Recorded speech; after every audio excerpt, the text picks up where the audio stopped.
तो hello student, आज के वीडियो में हम लोग पढ़ेंगे क्लास 12th के मैथ का तीसरा चैप्टर जिसका नाम है आव्यूह। तो स्टूडेंट आव्यूह पर ये मेरा दूसरा वीडियो है। पहले वीडियो को मैं डिस्क्रिप्शन में उसका लिंक डाल दूंगा।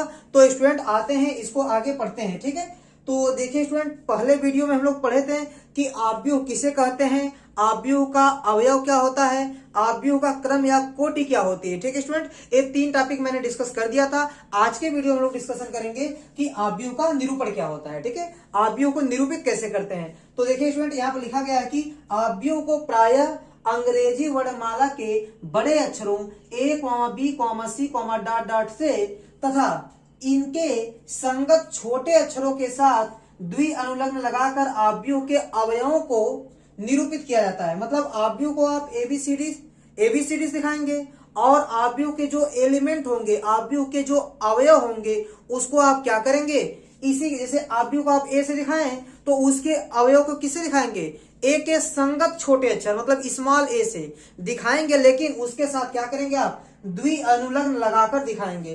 तो स्टूडेंट अगर यह बात नहीं समझ में आ पा रही है आपको, तो स्टूडेंट मैं एग्जांपल के थ्रू आपको समझा रहा हूं। जैसे मान लीजिए कि आपके पास, देखिए एक आव्यूह में बनाता हूं। देखिए ये हो गया आपका 1 2 3 4 5 6।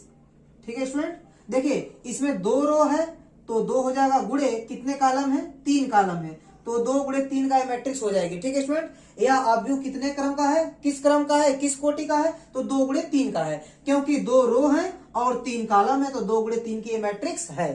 ठीक है स्टूडेंट, तो ये जो मैट्रिक्स है, इस मैट्रिक्स को या इस आव्यूह को हम लोग कैपिटल ABCD से दिखाते हैं। जैसे मैं इस मैट्रिक्स को किससे दिखाया हूं, कैपिटल A से दिखाया हूं। तो स्टूडेंट यहाँ पर यही लिखा गया है कि आव्यूह को प्रायः अंग्रेजी वर्णमाला के बड़े अक्षरों से दिखाते हैं। तो आव्यूह को हम लोग किससे दिखाएंगे, अंग्रेजी वर्णमाला के बड़े अक्षरों, ए से दिखा सकते हैं, बी से दिखा सकते हैं, सी से दिखा सकते हैं, डी से दिखा सकते हैं। ठीक है, तो उसके बाद क्या बोला है, इनके, देखिए इसको लिखा तथा इनके संगत छोटे अक्षर, इनके संगत छोटे अक्षर, जैसे ए के संगत छोटा अक्षर क्या होगा, स्मॉल ए। ठीक है, तो उसने बोला कि आव्यूह को आप कैपिटल ABCD दिखाएंगे और इनके संगत जो छोटे अक्षर हैं, इनके संगत छोटे अक्षरों के साथ द्वि अनुलग्न लगाकर, इसके साथ क्या करना है, इसके आगे क्या लगाना है, द्वि अनुलग्न लगाना है। द्वि अनुलग्न लगाकर आव्यूह के अवयवों को निरूपित कर सकते हैं या निरूपित किया जाता है। ध्यान दीजिएगा स्टूडेंट, जैसे मान लीजिए इस अवयव को हमको दिखाना है 2 को, तो 2 को किससे प्रदर्शित करेंगे, देखिए आव्यूह को तो कैपिटल A से प्रदर्शित करेंगे, लेकिन आव्यूह के एलिमेंट को इसी के संगत छोटा अक्षर लेकर उसके साथ द्वि अनुलग्न लगाकर प्रदर्शित करेंगे। अब देखिए स्टूडेंट कैसे प्रदर्शित करेंगे। देखिए आपका जो एलिमेंट 2 दिख रहा है वो आपका पहले रो में है, किसमें है, पहले रो में। देखिए ये आपका पहला रो है R1, ये आपका दूसरा रो है R2। ठीक है, ये आपका पहला कॉलम है C1, ये दूसरा कॉलम है C2 और ये तीसरा कॉलम है C3। तो स्टूडेंट ध्यान दीजिएगा, ये जो एलिमेंट 2 दिख रहा है आपको, ठीक है, वो पहले रो में है और दूसरे कॉलम में। देखिए पहले रो में आ रहा है, एलिमेंट 2 क्या है, कौन से रो में है, पहले रो में है, और कौन से कॉलम में है, दूसरे कॉलम में है। तो पहले रो में है तो A के आगे लिखेंगे 1, और कौन से कॉलम में, दूसरे कॉलम में, तो यहाँ लिखेंगे 2। तो A12 का मतलब क्या हो गया कि पहले रो दूसरे कॉलम का एलिमेंट, वह एलिमेंट जो पहले रो में पड़ता हो और दूसरे कॉलम में पड़ता हो। तो पहले रो में और दूसरे कॉलम में कौन पड़ता है, 2। ठीक है स्टूडेंट, तो इसको हम लोग किससे दिखाएंगे, पहले रो दूसरे कॉलम का एलिमेंट है तो A12 से दिखाएंगे।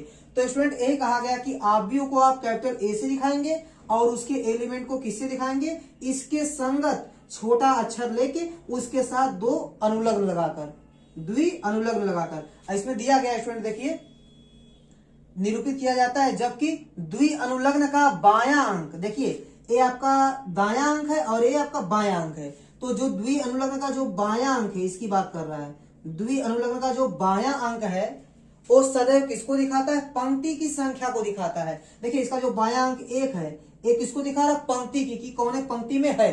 तो 2 किस पंक्ति में, पहले पंक्ति में, तो बता रहा है यहाँ 1 लिखा है, इसका मतलब पहले पंक्ति में है। इसका क्या लिखा है, एवं दायां अंक, ये जो दायां वाला अंक जो 2 लिखा गया है, ये जो दायां अंक है वो सदैव स्तंभ की संख्या को बताता है, मतलब कॉलम की संख्या को बताता है। तो 2 किसको बता रहा है कि दूसरा कॉलम है। ठीक है। तो स्टूडेंट जो पहला अंक है वो पंक्ति को बताएगा और दूसरा किसको बताएगा, स्तंभ को बताएगा। तो मतलब पहली पंक्ति और दूसरे स्तंभ में एलिमेंट है 2, तो पहली पंक्ति और दूसरे स्तंभ में है, इसलिए इसको A12 से प्रदर्शित करेंगे। ठीक है स्टूडेंट, समझ में आया होगा। और लिख देते हैं यहाँ पर तो समझ में आ जाएगा आपको। देखिए ये जो 1 है वो पहले रो में पड़ता है और पहले कॉलम में, तो इसको कहेंगे A11 का मान कितना हो गया 1। और 3 वाला क्या है, पहले रो में है लेकिन तीसरे कॉलम में है, तो पहले रो में और तीसरे कॉलम में, तो A13 हो जाएगा। ठीक है। और इस 4 को क्या लिख सकते हैं, ये कौन सा एलिमेंट, देखिए ये दूसरे रो और पहले कॉलम का है, दूसरे रो का है। देखिए स्टूडेंट ये दूसरे रो का है और पहले कॉलम का है, तो दूसरे रो का पहले रो की संख्या लिखेंगे, फिर कौन से कॉलम में है, पहले कॉलम में है, तो दूसरे रो और पहले कॉलम में कौन 4, तो A21 का मान कितना हो जाएगा 4। ठीक है। अब देखिए यहाँ पर ये दूसरा रो और दूसरा कॉलम, दूसरा रो और दूसरे कॉलम का एलिमेंट कौन है 5, तो दूसरा रो और दूसरा कॉलम मतलब A22 कितना है 5।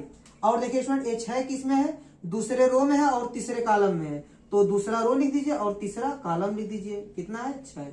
तो स्टूडेंट देखिए मैंने सभी एलिमेंट को क्या किया, प्रदर्शित कर दिया। तो ध्यान दीजिएगा आव्यूह को मैं कैपिटल A से दिखाया हूं और इसके अवयव को किसे दिखाया हूं, इसी के संगत छोटा अक्षर लेकर, मतलब कैपिटल A से दिखाया हूं इसको, तो इसके अवयव को स्मॉल a से दिखाया हूं, बट A के साथ क्या लगाया हूं, 2 ठो अनुलग्न, द्वि अनुलग्न लगाया हूं। A के साथ क्या लगाया हूं, द्वि अनुलग्न लगाया हूं। तो द्वि अनुलग्न का जो पहला अंक होता है वो रो की संख्या को बताता है और जो दूसरा अंक होता है वो कॉलम की संख्या को बताता है। इसको देखते हुए आप पहचान जाए कि ये दूसरे रो और पहले कॉलम का एलिमेंट है।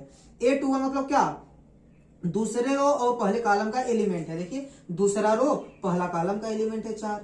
ठीक है स्टूडेंट, तो उम्मीद करता हूं कि आपको ये अच्छे से समझ में आया होगा। तो इस सब देखिए जो थ्योरी लिखी गई है उसमें यही बता रहा है कि आप आव्यूह को कैपिटल ABCD किसी से भी दिखा सकते हैं, लेकिन जैसे मान लीजिएगा आप आव्यूह को A से दिखाएंगे तो उसके अवयव को इसी के संगत अक्षर स्मॉल a से दिखाना पड़ेगा। अगर आव्यूह को आप कैपिटल B से दिखाएंगे तो उसके अवयव को स्मॉल b के आगे द्वि अनुलग्न लगा दिखाना पड़ेगा। यदि आव्यूह को आप कैपिटल C से दिखाते हैं तो इसके अवयव को स्मॉल c के आगे द्वि अनुलग्न लगाकर दिखाना पड़ेगा।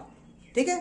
तो स्टूडेंट ऐसे भी लिख सकते, देखिए जैसे मान लीजिए कि कोई आव्यूह आपका B है तो इसके एलिमेंट कैसे होंगे, मान लीजिए कि यह 2x2 का आव्यूह है, तो इसमें 2 रो होगा और 2 कॉलम होगा। तो आव्यूह को किसे दिखाएंगे, कैपिटल B से, तो इसके एलिमेंट को स्मॉल b से दिखाएंगे।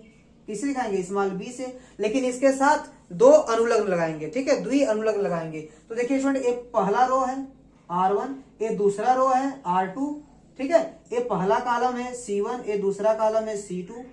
तो देखिए स्टूडेंट यह जो ए वाला एलिमेंट है वो पहले रो और पहले कॉलम का, तो B11 हो जाएगा। और यह जो एलिमेंट है वो पहले रो लेकिन दूसरे कॉलम का है, तो A12 हो जाएगा। और देखिए ये जो एलिमेंट है वो दूसरे रो का है और पहले कॉलम का है, तो 21 हो जाएगा, क्योंकि पहले रो की संख्या लिखेंगे। कौन से रो में है, दूसरे रो में। कौन से कॉलम में, पहले कॉलम में। और यहाँ देखिए ये जो ए वाला एलिमेंट है वो दूसरे रो में भी आता है और दूसरे कॉलम में भी आता है। पहले रो की संख्या लिखिए 2 और कॉलम की संख्या 2। तो स्टूडेंट आव्यूह को आप कैपिटल B से दिखाएंगे और इसके एलिमेंट को संगत छोटा अक्षर लेंगे। जैसे B है तो स्मॉल b लेना पड़ेगा, उसके साथ 2 ठो अनुलग्न लगाना पड़ेगा, क्योंकि अनुलग्न ही बताता है कि कौन से रो और कौन से कॉलम का एलिमेंट है। तो स्टूडेंट मुझको उम्मीद है कि आपको आव्यूह का निरूपण करने आ गया होगा कि आव्यूह को किससे निरूपित करते हैं और उसके अवयव को किससे निरूपित करते हैं, और जो डाउट होगा वो क्वेश्चन में क्लियर हो जाएगा। ठीक है स्टूडेंट, तो मिलते हैं नेक्स्ट वीडियो में, तब तक के लिए धन्यवाद। अगर आपको वीडियो पसंद आई है तो प्लीज लाइक कीजिए, शेयर कीजिए और सब्सक्राइब कीजिए। धन्यवाद।